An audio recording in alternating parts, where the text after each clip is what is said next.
Hello everyone, welcome to my channel. तो आज के इस लेक्चर में डिस्कस करेंगे काफी important concept that is greatest integer function. और जो ये ग्रेटेस्ट इंटीजर फंक्शन है उसके कुछ क्वेश्चंस डिस्कस करेंगे, यानी कि उसके कंटिन्यूटी के बारे में हम डिस्कस करने वाले। ग्रेटेस्ट इंटीजर फंक्शन को हम उसे हम फ्लोर फंक्शन भी कहते हैं, और ये काफी इंपॉर्टेंट फंक्शन है। जब अगर हम फूरियर ट्रांसफॉर्म या लैपलास ट्रांसफॉर्म वगैरह पढ़ते हैं तो वहां पे as a step function use होता है। मतलब इसकी काफी एप्लीकेशन है जब हम अप्लाइड मैथ्स वगैरह पढ़ते हैं। तो आज हम डिस्कस करेंगे कंटिन्यूटी के बारे में। जो ग्रेटेस्ट इंटीजर फंक्शन की कंटिन्यूटी कैसे चेक करते हैं उस क्वेश्चन को हम डिस्कस करेंगे। तो स्टार्ट करते हैं। Greatest integer function, greatest integer function.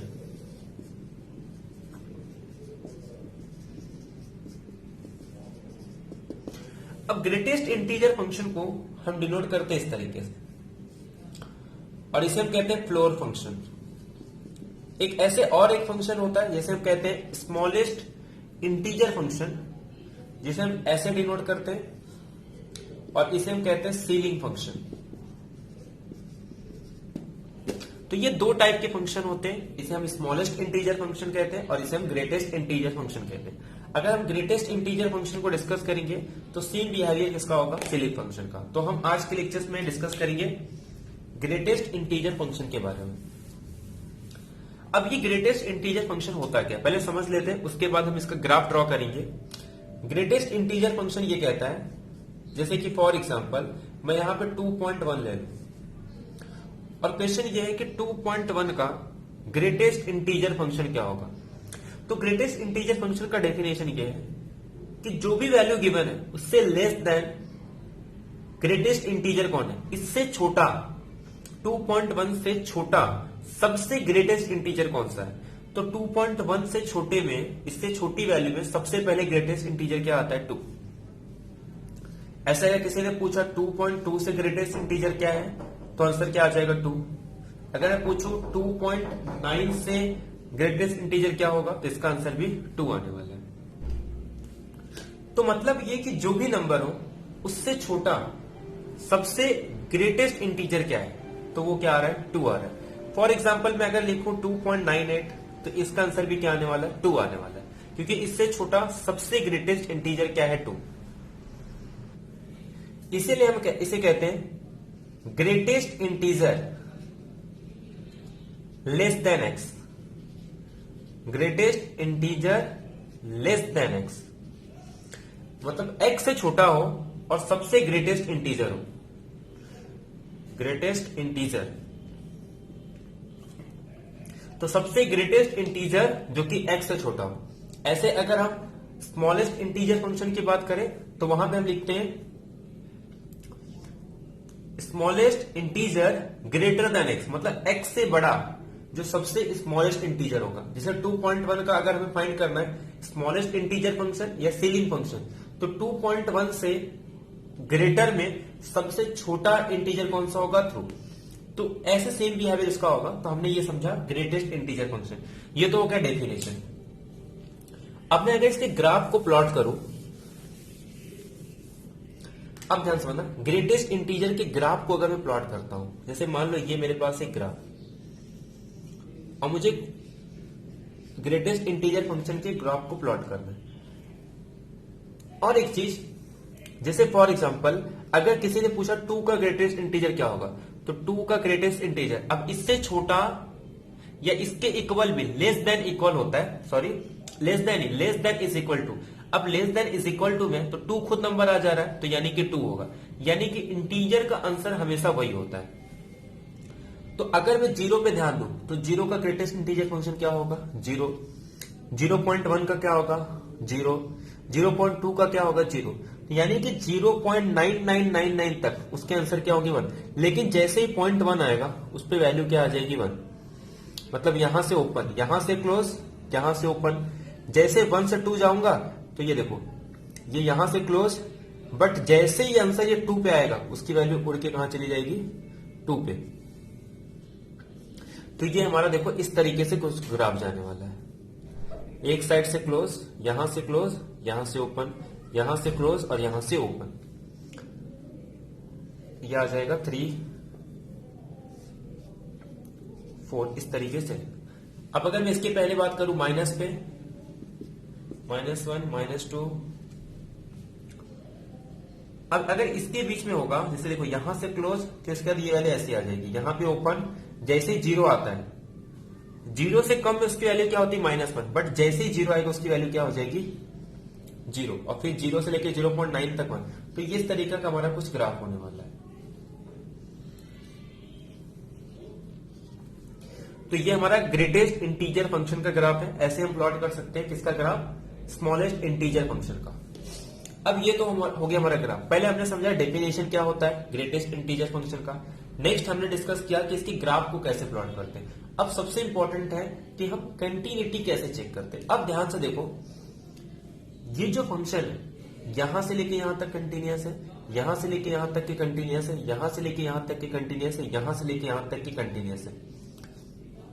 यानी कि क्लियरली दिख रहा है कि ग्रेटेस्ट इंटीजर फंक्शन हर इंटीजर पे डिसकंटिन्यूअस है। इसे हम कहते हैं जंप, यानी कि इसकी जो डिसकंटिन्यूटी वो जंप टाइप का है। ये एक स्टेप फंक्शन है कि 1 पे ये जंप कर रहा है, 2 पे जंप कर रहा है, 3 पे जंप कर रहा है। तो जितने भी इंटीजर है हर इंटीजर पे ये क्या है फंक्शन डिसकंटिन्यूअस है।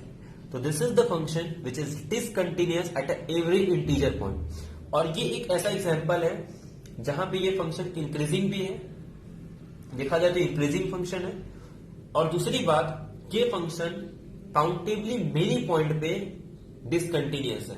और ये एग्जांपल है बहुत ही इंपॉर्टेंट। हम एक थ्योरम प्रूव करते हैं कि अगर कोई फंक्शन क्या है वन फंक्शन, अरे वन नहीं, अगर कोई इंक्रीजिंग फंक्शन है तो हम ये कह सकते हैं अगर फंक्शन इंक्रीजिंग है, देखो बढ़ते जा रहा है, कहीं पे भी डाउन नहीं हो रहा है, तो वो फंक्शन के पास at the most countably point many discontinuous हो। ये प्रॉपर्टी है। अब हमें ध्यान सुनना है, इसके एग्जाम्पल्स को कैसे सॉल्व करेंगे। तो जैम में पूछे गए कुछ एग्जाम्पल्स है, उसे हम डिस्कस करते हैं। जैसे देखो एक एग्जाम्पल है,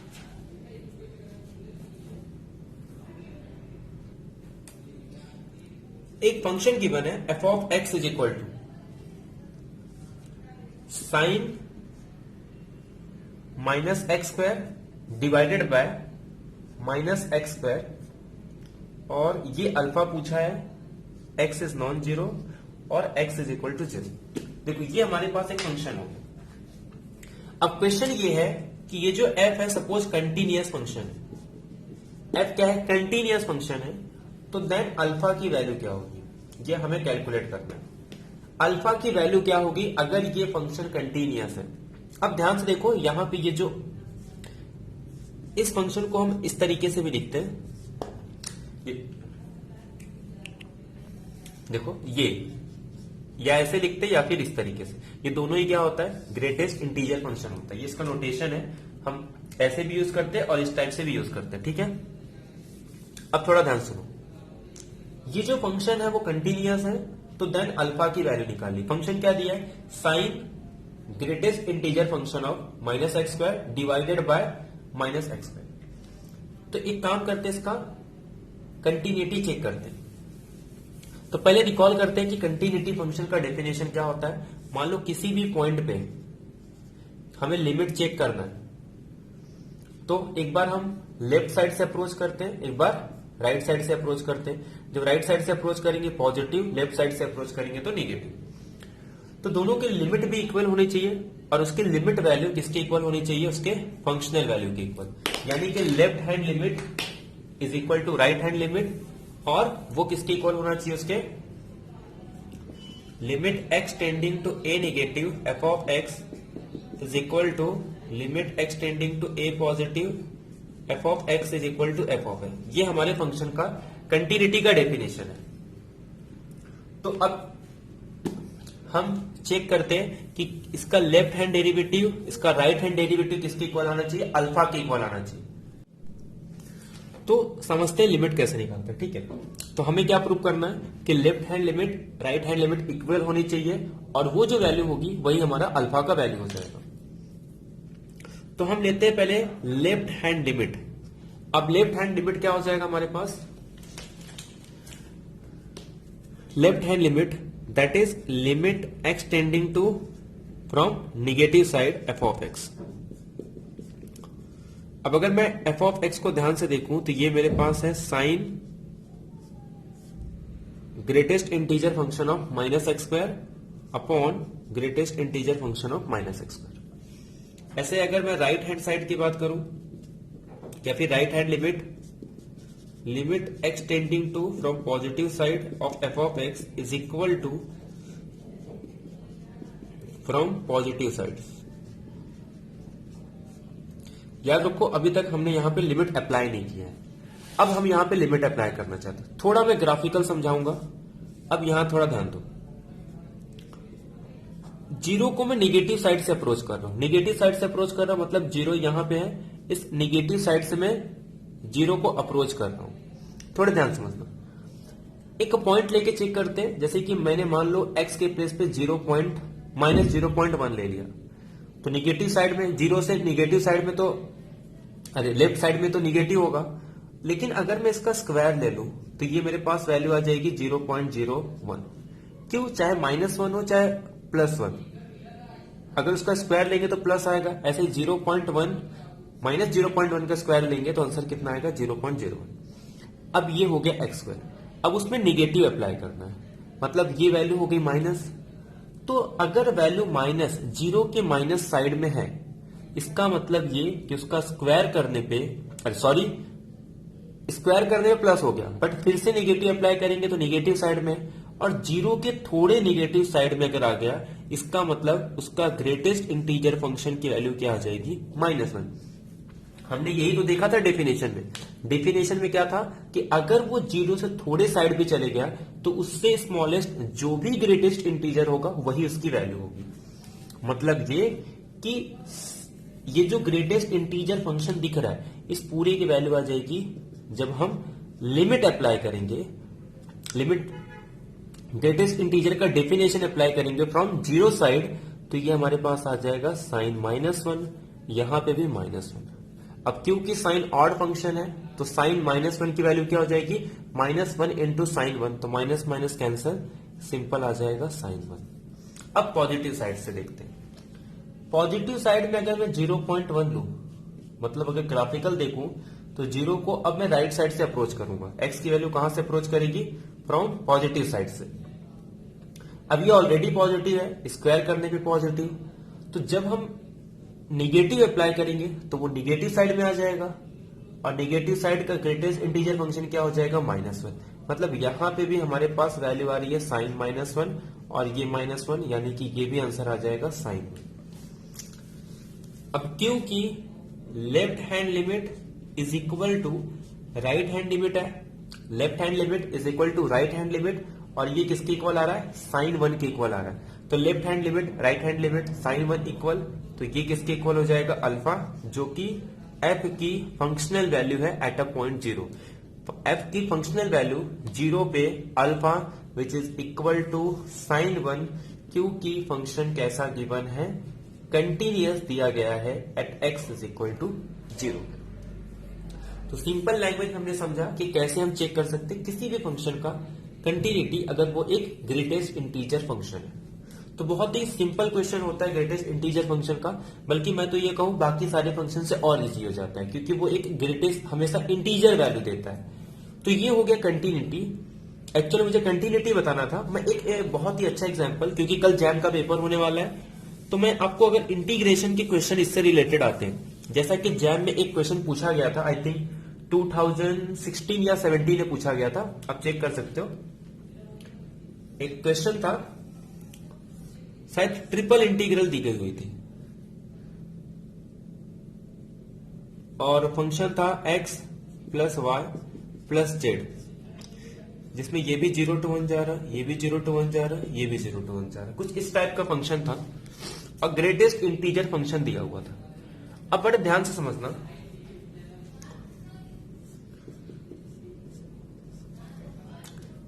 ग्रेटेस्ट इंटीजर फंक्शन का मतलब क्या होता है कि उसकी वैल्यू 0 और 1 के बीच में है, ग्रेटेस्ट इंटीजर नहीं था, सीलिंग फंक्शन था, सॉरी सीलिंग फंक्शन था।